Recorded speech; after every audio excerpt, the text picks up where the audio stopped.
Quiero hablar ahora de la justicia restaurativa y práctica restaurativa. Hay a veces muchas confusión entre los dos términos o conceptos. La justicia restaurativa es un enfoque reactivo, es decir, ya hubo el conflicto pasó o hay un delito y es una manera de cómo abordar este conflicto, este delito de forma restaurativa. De forma restaurativa es realizar un encuentro de forma totalmente voluntaria entre víctima, victimario y comunidad, para que puedan hablar del incidente, de lo que ha pasado, para saber quiénes han sido afectados, cómo han sido afectados y qué pueden hacer ellos mismos para arreglar las cosas. Una práctica restaurativa es un triple enfoque, es decir, no solamente es reactivo, sino también proactivo y preventivo. Si es reactivo, significa que la justicia restaurativa hace parte de la práctica restaurativa. Pero aparte de eso, no hay que esperar que los conflictos lleguen para empezar a actuar. ¿Qué podemos hacer antes para crear un sentido de comunidad, para hacer que las personas se relacionan, que tengan relaciones sanas y fuertes, se conozcan, y esto definitivamente pueden reducir la cantidad de conflicto que puede tener una comunidad. Es decir, que una práctica restaurativa va a enfocar en la creación, desarrollar un capital social. ¿Qué es una práctica restaurativa?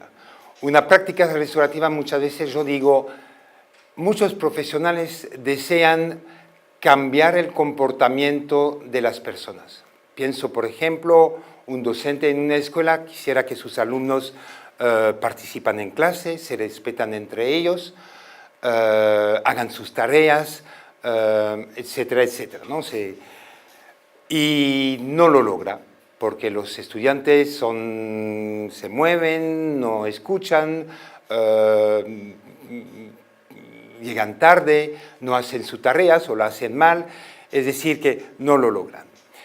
Y muchas veces tratamos de imponer nuestra autoridad sobre esos alumnos esperando que el cambio va a venir. Cuando hablo de una práctica restaurativa, muchas veces me cuestiono si no sería primero nosotros que tendríamos que cambiar nuestra práctica, nuestra manera de gestionar nuestra autoridad hacia esos alumnos para que el cambio se ocurra. ¿Qué quiero decir por eso?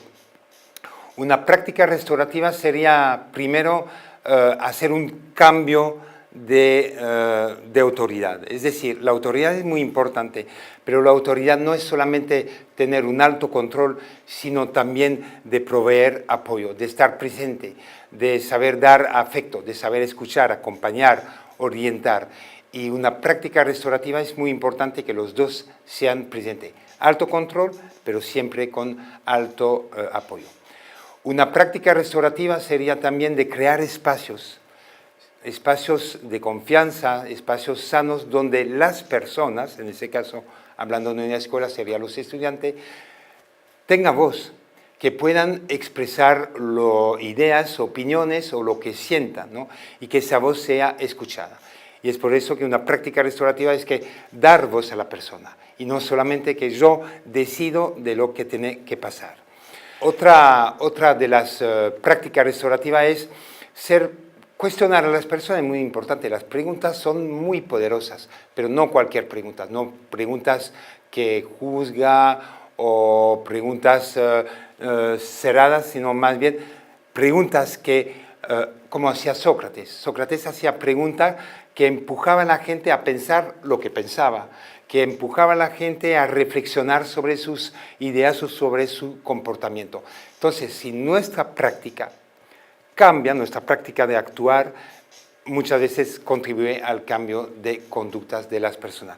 Que sea dentro de una escuela, que sea en el lugar de trabajo, un jefe puede también crear esos espacios, dar voz a sus empleados, y vas a ver que las personas, hay una hipótesis de la práctica restaurativa que dice que cuando hacemos las cosas con las personas, ¿no?, las personas se sienten más felices, se sienten más dispuestos a colaborar, más dispuestos a cambiar su conducta de negativa en positivo cuando siente que la consideramos, ¿no?, que hay ese espacio creado para ellos mismos.